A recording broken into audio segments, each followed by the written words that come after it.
ఎన్ని తప్పు నిర్ణయాలు బట్టి ఎన్నోసార్లు అనుకున్నారు, ఈ తప్పు చేసిన దాన్ని బట్టి ఇంకా తన జీవితం అయిపోయింది, ఇంకా no longer she will ever come back up, or he will ever come back up, ఇంకంతే వీరి జీవితం సర్వనాశనము అని అనుకున్న పరిస్థితుల్లో దేవుడు వారి మాటలు, వారి తలంపులన్నీ చెదురు చేసి మిమ్మల్ని హెచ్చించాడు అన్నవారు ఉన్నారండి. నన్ను హెచ్చించాడు. ఎక్కడైతే తృణీకరించబడ్డానో, ఎక్కడైతే నా వల్ల అవ్వదని మనుషులు అన్నారు, అక్కడే నా తలను నిలబెట్టాడు అన్నవారి ఉన్నట్లయితే చేతులెత్తి బిగ్గరగా హల్లెలూయా చెప్తారా? హల్లెలూయా.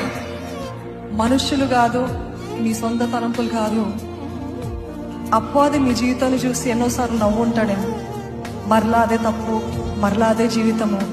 He or she will for ever be in bondage, ఎప్పటికీ నా బంధకాల్లోనే ఉంటారు వీళ్ళు అని అనుకున్నాడు.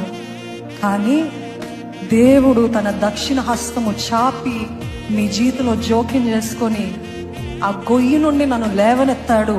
అపవాది తలంపులన్నింటినీ కూడా నాశనపరిచాడు అన్నవారు ఉంటే చేతులు ఎత్తి బిగ్గరగా హల్లెలూయా చెప్తారా? మన దేవుడు మనని స్థిరపరిచే దేవుడు అండి. పడిపోయిన చోటే లేవనెత్తే దేవుడు. హల్లెలూయా.